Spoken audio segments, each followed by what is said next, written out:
नमस्कार, मैं हरेंद्र। आशा करता हूँ आप लोग सभी निरोग और स्वस्थ होंगे। और आज क्राइम की स्टोरी में, क्राइम की दुनिया में आपने बहुत सारे ऐसे केसेस, ऐसी वारदातें सुने होंगे जिसमें पुलिस एक निर्दोष शख्स को गिरफ्तार करती है शुरुआत में उस जुर्म में, और फिर कोर्ट से भी उस निर्दोष व्यक्ति को सजा मिल जाता है। या फिर यूँ कहें कि पुलिस उस केस में उतना ठीक ढंग से तहकीकात नहीं करती है, तफ्तीश नहीं करती है, और जिसका खामियाजा जो शुरुआत में पकड़ा गया शख्स है उसको चुकाना पड़ता है। एक निर्दोष होते हुए भी उसको सजा काटना पड़ता है। बहुत सारे ऐसे दुनिया में केसेस हैं,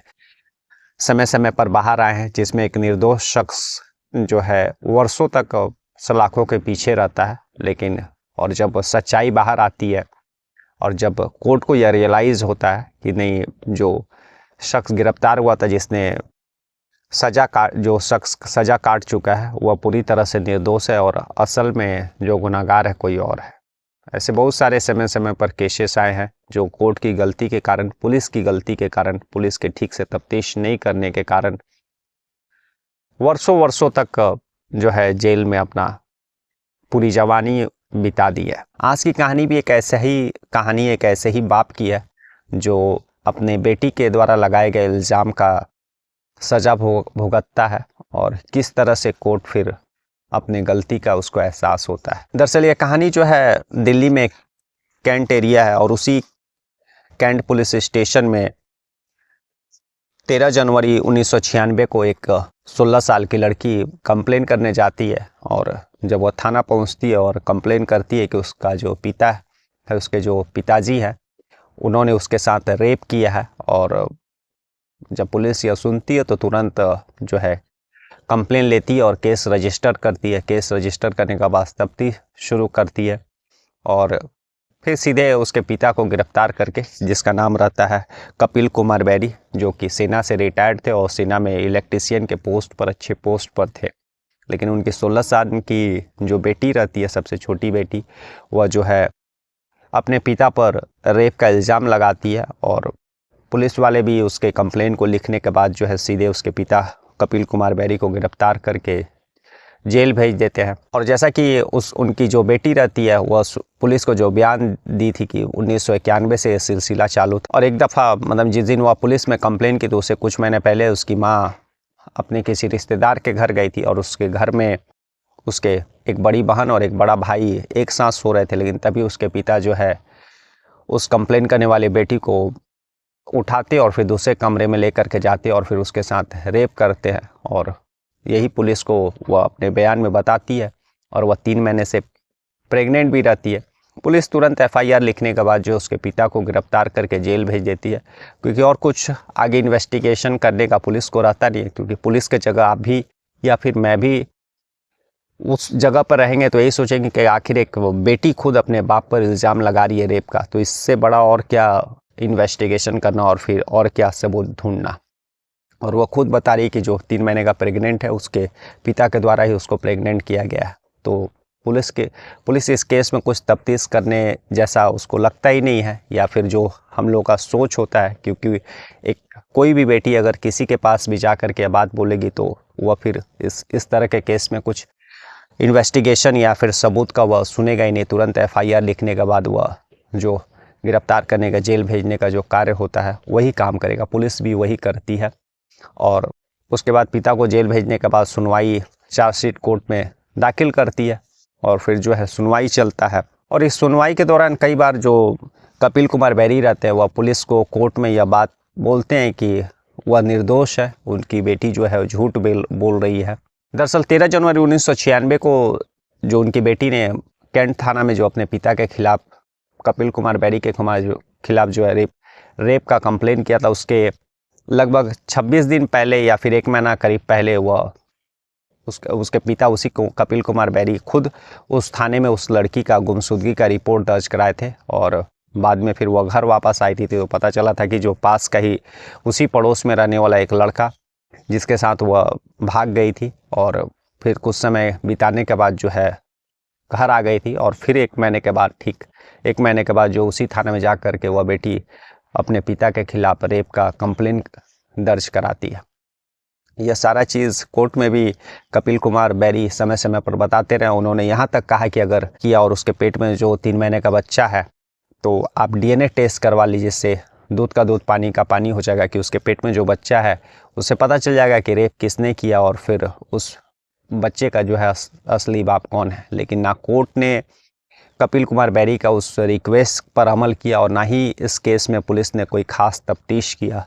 ना पुलिस ने तुरंत उस लड़की का बयान लेने के बाद जो है उसके पिता कपिल कुमार बैरी को गिरफ्तार करके जेल भेज देती है, ना ही उसके भाई बहन जो उस रात को एक साथ सो रहे थे जैसा कि वह पुलिस में बयान दी थी, उन लोगों से पूछने का कोशिश करती है, और ना ही कोई और तफ्तीश करने का कोशिश करती है। बस वह सीधे कपिल कुमार बैरी को गिरफ्तार करके जेल भेज देती है और जेल के बाद फिर जो चार्जशीट दाखिल करती है और सुनवाई चलते रहता है। और ऐसे ही समय बीतते जाता है। समय समय पर कपिल कुमार बैरी कोर्ट में और पुलिस के सामने रिक्वेस्ट करते हैं डीएनए टेस्ट का, उसके पेट में जो बच्चा रहता है उसका, और फिर बाकी उसके भाई बहन का बयान लेने के लिए। लेकिन पुलिस कहीं से भी कोई इस केस में एक्स्ट्रा कोई भी मतलब इन्वेस्टिगेशन या फिर तफ्तीश या फिर किसी और शख्स का बयान लेना मुनासिब नहीं समझती है। और फिर 2001 का समय आता है। 31 अगस्त 2001 को उसी निचली अदालत का फैसला आता है और कपिल कुमार बैरी को 10 साल की सज़ा निचली अदालत सुनाती है। उसके बाद कपिल कुमार बैरी को जब सज़ा का ऐलान हो जाता है तो उनको तिहाड़ जेल भेज दिया जाता है। वहाँ पर वह सज़ा काटते हैं, लेकिन सज़ा के खिलाफ जो है खुद कपिल कुमार बैरी की वाइफ और जो उसकी बड़ी बेटी रहती है, दोनों जो है हाई कोर्ट जाते हैं, दिल्ली हाई कोर्ट, और फिर वहाँ पर कपिल कुमार बैरी के तरफ से जो है अर्जी लगाते हैं कि जो उनको सज़ा दिया गया वह गलत है, वह बिल्कुल निर्दोष है। और फिर सुनवाई चलते रहता है, लेकिन इतना समय हाई कोर्ट में सुनवाई में लग जाता है कि कपिल कुमार बैरी का जो 10 साल का सज़ा निचली अदालत उनको दी रहती है, वह सज़ा वह लगभग पूरी तरह से जेल में काट चुके रहते हैं। इसी दौरान जो है 16 फरवरी 2018 को कपिल कुमार बैरी का जो है बीमारी के कारण मौत हो जाता है। और ठीक उसके लगभग 10 महीने के बाद जो है 19 दिसंबर 2018 को दिल्ली हाई कोर्ट का फैसला आता है उस केस में कि जो कपिल कुमार बैरी निर्दोष थे। और दिल्ली हाई कोर्ट इस केस में उस पर्टिकुलर थाना को के जो इन्वेस्टिगेशन ऑफिसर रहते हैं उनको भी फटकार लगाती कि इस केस में बहुत जगह पुलिस ने जो है सही तरीके से तहकीकात तफ्तीश नहीं की, ना ही उसने जो है उसके भाई बहन का बयान लिया, ना ही जो है डीएनए टेस्ट कराया जो उस लड़की के पेट में जो 3 महीने का बच्चा था, और बाद में उस लड़की ने एक बेटी को भी जन्म दिया था। तो हाई कोर्ट इस जो लूप होल्स था इस केस में, जहाँ जहाँ कमियाँ थी, वो सारी कमियाँ को वह पकड़ लेती है और उसके बाद फिर जो है पुलिस की गलती को मानती है। पुलिस को भी इस केस में जवाब तलब करने के लिए दिल्ली हाई कोर्ट बुलाती है, तो पुलिस भी कोर्ट में यह मानती है कि उससे जो है तफ्तीश करने में गड़बड़ हुई है, उसने ठीक से तफ्तीश नहीं किया है। लेकिन पुलिस के इन्वेस्टिगेशन ऑफिसर यानी दिल्ली पुलिस के उस पुलिस स्टेशन के ऑफिसर को जब दिल्ली हाई कोर्ट ने इस केस में सही से इन्वेस्टिगेशन नहीं करने के पीछे क्या कारण है उसे जब पूछने के लिए बुलाया, तो पुलिस ने भी यही बयान दिया कि एक बेटी जब खुद आकर के थाने में अपने बाप के अगेंस्ट में रेप का केस दर्ज करा रही है और खुद यह बोल रही है कि उसके पेट में जो गर्भ है 3 महीने का वो उसी के बाप का है, तो इससे बड़ा और क्या सबूत चाहिए और क्या इन्वेस्टिगेशन करना होगा। तो क्योंकि कोई भी दिल्ली पुलिस यह मानती कि उसके द्वारा जो है बहुत सारा कमियां रह गई, उसने बहुत सारे लोगों का बयान दर्ज नहीं किया, ना ही डीएनए टेस्ट कराने का जो है कोशिश किया, जबकि कपिल कुमार बैरी और लगातार अपने निर्दोष होने का जो है वह प्रमाण देते रहे, लेकिन कोई भी सुना नहीं। तो पुलिस ने साफ तौर पर दिल्ली हाई कोर्ट में यह स्वीकार किया और यही बताया कि उसके जगह मतलब पुलिस के जगह कोई और भी शख्स होता तो शायद वह भी यही गलती करता, क्योंकि जब खुद एक बेटी आकर के अपने बाप पर इल्ज़ाम लगा रही है रेप का और अपने पेट में जो बच्चा है उसको अपने बाप के द्वारा रेप होने के कारण उसी का बच्चा बता रही है, तो इससे फिर और बड़ा क्या सबूत और इन्वेस्टिगेशन की ज़रूरत पड़ेगी। इसी के कारण पुलिस भी जो है इस केस में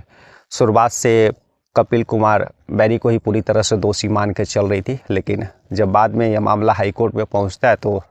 दिल्ली हाई कोर्ट जो है कपिल कुमार बैरी को जो बाइज्जत बरी करते हैं, लेकिन उससे 10 महीना पहले ही 16 फरवरी 2018 को कपिल कुमार बैरी का मौत हो गया रहता बीमारी के कारण। तो आप सोच सकते हैं एक बाप जो अपने ही बेटी को जन्म दिया और उसकी एक बेटी ने उसको ऐसे जुर्म में फंसाया कि शायद वह तमाम उम्र जो है निर्दोष बताता रहा, लेकिन ना केवल पुलिस, ना कोर्ट और जो है आम इंसान का तो बात छोड़िए, किसी ने सुना नहीं। लेकिन जब दिल्ली हाई कोर्ट ने जो है उनको निर्दोष बताया, तो शायद जो लोग उस समय उनके मरने के समय, बहुत सारे ऐसे लोग होंगे जो उनके अंतिम क्रियाक्रम में यह सोच कर नहीं गए होंगे कि आखिर कैसा बाप है जो अपने बेटी को भी नहीं छोड़ा। तो वे लोग भी सोच में पड़ गए होंगे, शायद उन्होंने गलती कर दिया कपिल कुमार बैरी को पहचानने में। तो इस तरह से एक ऐसा केस था जिसमें पुलिस ने बिना बेसिक इन्फॉर्मेशन इकट्ठा किए ही FIR में जो दोषी ठहराया गया था उस शख्स को गिरफ्तार करके जेल भेज देती है। और कोर्ट भी, निचली अदालत भी जो है वह किस तरह से इन सारी चीज़ों का तफ्तीश की, जो पुलिस के द्वारा सबूत जुटाया गया, उसको किस एंगल से देखिए, एक सोचने वाला विषय है। बाद में यह सारी बातें मीडिया और जब पुलिस में आया कि दरअसल जो लड़की ने अपने पिता कपिल कुमार बैरी की जो बेटी थी, छोटी बेटी, उसने जो अपने बाप पर रेप और का इल्ज़ाम लगाया था, दरअसल उस 16 साल की लड़की को पढ़ने लिखने में मन नहीं लगता था। कई क्लास में वह कई वर्षों तक 2-2, 3-3 बार फेल की थी। तभी उसके जो है माता पिता ने यह सोचा कि ये पढ़ने, मतलब इसका पढ़ने में मन नहीं लग रहा है, इसीलिए सिलाई और कढ़ाई का मतलब ट्रेनिंग इसको दिलवाने का। तो वे लोग पास के ही एक ऐसा कोचिंग में उसका नाम लिखा देते हैं, और वहीं पर कोचिंग जाने के दौरान उसका उसी इलाके के एक लड़के से दोस्ती हो जाता है, और फिर जो है इन लोगों का जो है रिलेशन आगे बढ़ता है। और इसी बीच जो है वह कई दिनों तक उस लड़के के साथ घर छोड़ करके भाग गई थी, लेकिन फिर बाद में वापस आ जाती है। और उसी भागने के बाद जो है कपिल कुमार बैरी पुलिस स्टेशन में अपनी उस बेटी के गुमशुदगी का रिपोर्ट दर्ज कराते हैं। और फिर जब वह लड़की वापस आई थी तो प्रेग्नेंट थी, लेकिन वह पूरा इल्ज़ाम जो है अपने बाप पर लगा देती है। इस तरह से यह कहानी थी जिसमें एक शख्स पूरी 22 साल तक जो है एक ऐसा इल्ज़ाम लेकर के जीता रहा, जो शायद ही दुनिया में कोई और बाप इस तरह का इल्ज़ाम उसके माथे पर लगा हो। कल हम लोग फिर ऐसी किसी कहानी के साथ मिलेंगे, तब तक के लिए नमस्कार, जय हिंद, जय भारत।